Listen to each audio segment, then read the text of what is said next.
Bonjour les amis, je crois qu'il y a une chose importante que nous devons tous apprendre, c'est parfois à savoir dire stop.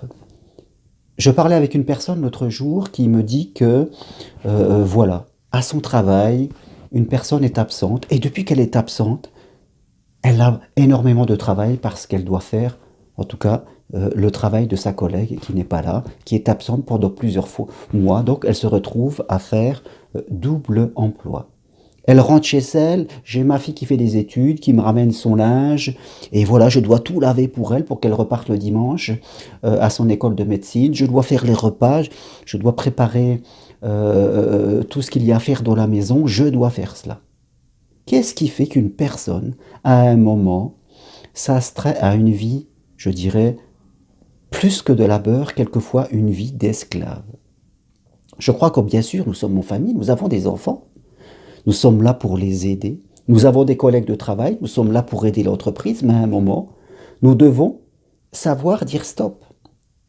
À un moment, quand les choses commencent à être différentes, quand un collègue est absent, c'est pas parce qu'il est absent que nous devons prendre tout son travail et le faire.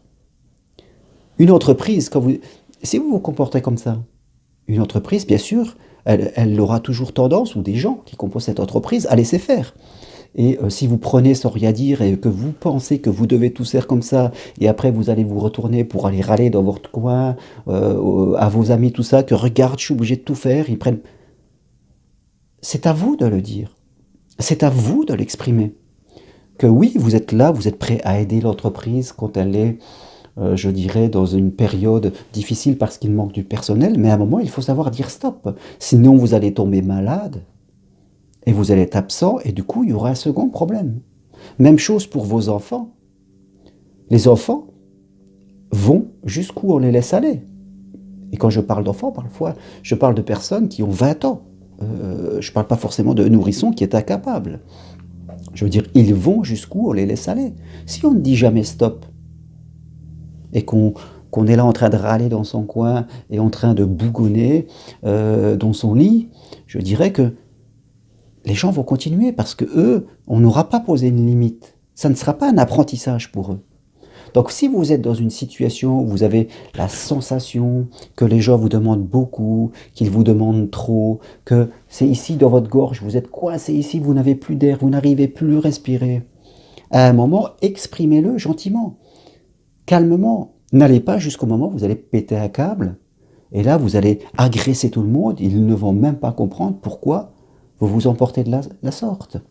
Si vous êtes avec un travail que votre chef ne dit rien alors que votre collègue est absente, vous allez le voir calmement et vous lui dites excusez-moi de vous déranger, vous savez que cette personne elle est là, je fais tout ce qui en sorte pour en tout cas faire que le travail soit réalisé. Maintenant j'arrive à saturation, je suis moi-même sous pression, alors je viens vous prévenir afin que nous évitions un second problème, c'est-à-dire mon absence. À vos enfants, vous leur dites, écoutez, tu es à l'école, tu as besoin de s'occuper de ton linge, mais tu sais que ta maman, elle travaille, elle fait beaucoup de choses, donc je te demande simplement de m'aider à faire la part que tu peux faire.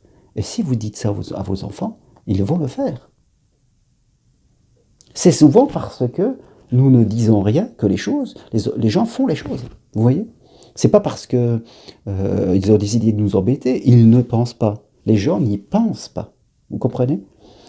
Tant que vous ne parlez pas, tant que vous n'exprimez pas votre émotion, votre besoin de respirer, de vous reposer, les gens n'y pensent pas. Donc c'est à vous de faire le premier pas et d'exprimer, attention, je ne vais pas bien. Et de le répéter. Et si vraiment les gens n'écoutent pas, dans ce cas-là, vous ne lavez pas le linge. Vous faites votre travail, vos horaires c'est 8h, 17h, vous arrivez à 17h. Entre les deux, vous faites le mieux que vous pouvez. Et c'est tout. Surtout, n'emmenez pas du travail à la maison pour faire ça le soir. Donc, ce que je voulais vous dire, c'est que les autres vont jusqu'où vous les laissez aller. Alors, dans une situation, vous pouvez parfois, en tout cas, flirter avec vos propres limites, mais attention, attention. C'est là souvent les gens ou les personnes qui font un burn-out n'ont pas su dire non, n'ont pas su apposer une limite quand ils le sentent dans le corps. Et après, En tout cas, ils tombent pour dépression, ils font un burn-out et ils sont absents pour tout le monde. Donc ne vous laissez pas, je veux dire, emporter par vos je dois, par vos il faut. Personne ne vous oblige.